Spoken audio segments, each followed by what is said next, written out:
Do accidents exist? Well, stuff's happening to us all the time. Okay? So this is a worthwhile question to ask, right? Like, do we have control over what happens to us?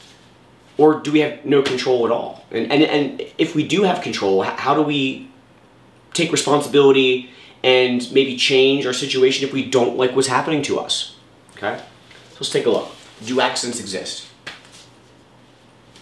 Yes. Okay? If you believe accidents exist, what you essentially believe is that the perceived success or failure of an action or event is the result of a lack of pattern or predictability. Okay?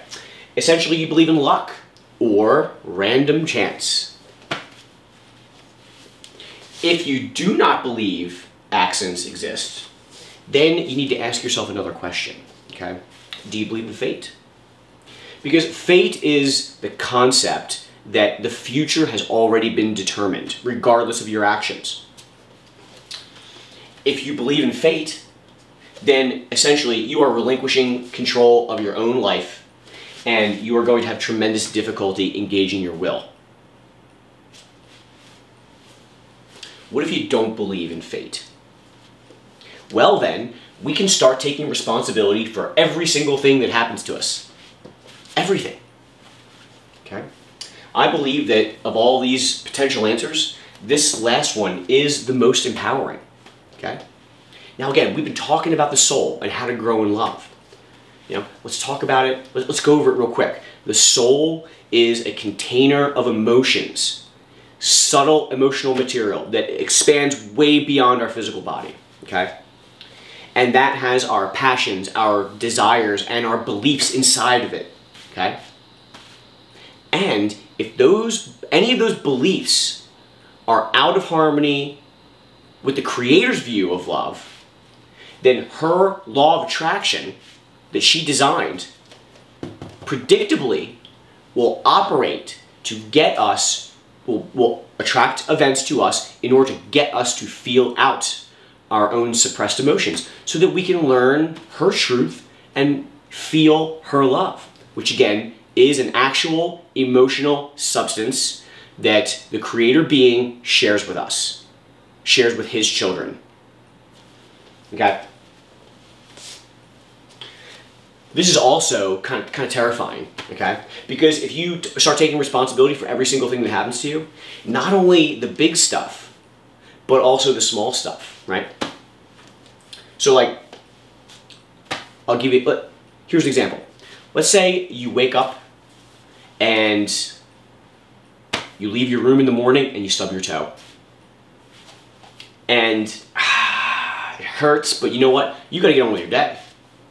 You don't have time to mess around with a stubbed toe, and you go about your day. You just suppressed emotions. Your soul attracted that event of you stubbing your toe in an attempt to get you to feel out your own pain. But we explain it away. No big deal, I don't want to think about it. I got other stuff to worry about, and you go on with your day. Well, let's say that keeps happening, and you refuse to feel your own pain. Okay? Well then, the law of attraction will intensify in the events that it attracts to you in an attempt for you to get you to feel your emotions out. So like, in the example of the stubbing the toe, let's say you refuse to feel your pain time and time and time again when you stub your toe, and then the next thing that happens is you break your foot. Now you're forced, your behavior and movement is now restricted, okay? Remember, this is how the Creator corrects her children.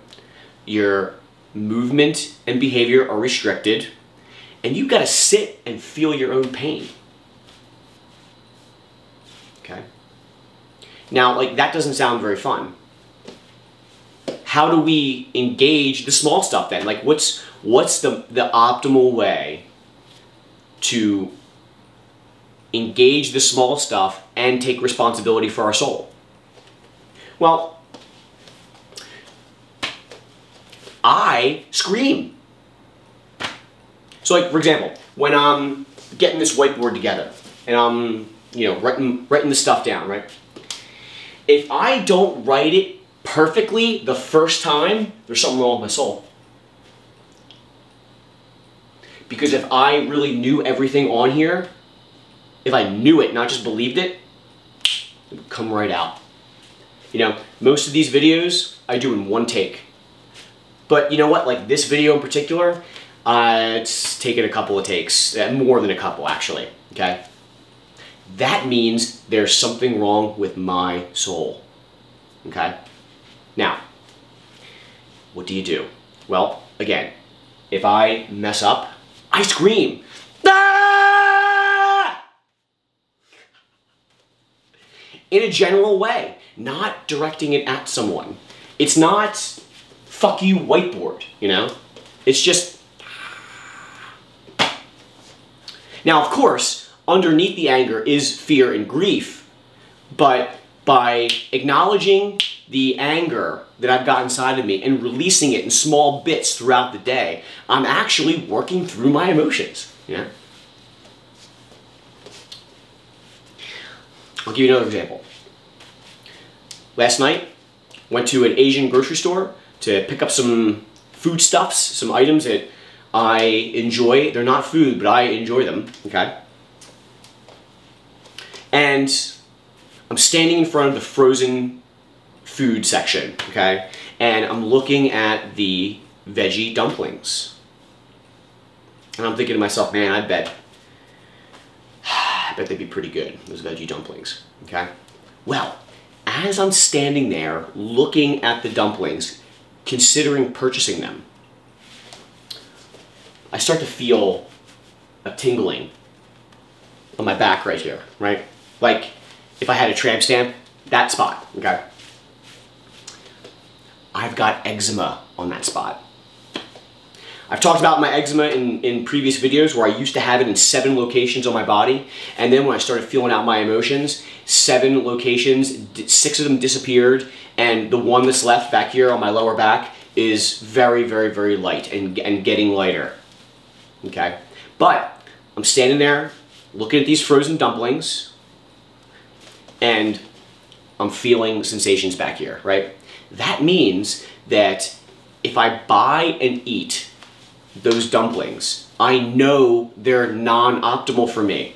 They're non-loving because they're contributing to a disease that I've got, you see? Now, I really wanted those dumplings, right? So when I get home, I feel about that. You can feel hurt. I can't have what I want, you know? Or, again, actually a lot of times we've got way more anger than we think we do, right? So like, rather than crying over not being able to eat the dumplings, it's better to express the rage of not having my addiction met, you see? Now, let's say you live with a bunch of people. You know, I live with a cat, okay? So she's pretty cool. But let's say you live with a bunch of other humans. Well, maybe you're making judgments about you releasing anger. You know, screaming sounds great, but it's gonna wake up my roommate, or it's gonna disturb my partner, or whatever. You need to work that out. You need to find time and space to be able to express your emotions without being judged. If I scream every single day, now I'm noticing I'm laughing more, and I'm dancing more, and I'm enjoying myself more, you know? I am increasing my personal ability to experience joy and bliss and pleasure. Because I'm not making judgments about my own emotions, okay? I know I've got rage inside of me. And rather than suppressing the rage and having my soul attract a significant event to get me to feel out my pain, it's far more optimal to address the small stuff. Address the small stuff. I encourage you to experiment with this, okay? Again, we grow in love by taking responsibility for our actions, okay? Feeling out our emotions, okay? Remember, we've got grief, which is covered by terror, which is covered with addictions, which is covered with rage. If we do not allow ourselves to feel our rage, then we experience apathy or depression. And if you do not attempt to connect with your anger and your rage while you're in a state of depression or apathy, then someone's going to tell you to take some pills. And that is going to add another layer of suppression that you need to work through. Yeah. So, again, it's your free will to believe what you want, okay? I'm not telling you what to believe. I'm saying experiment on your own, okay? But if you believe that accidents exist, you can't experiment with this. And if you believe in fate, you can't experiment with this. But if you allow yourself to take responsibility for every event that you attract, which is how the soul operates, again, you don't have to trust me, experiment with yourself. Then you can feel out your emotions, and then it becomes far easier for you to develop a relationship with the Creator Being. Good luck with this, friends. Love and peace.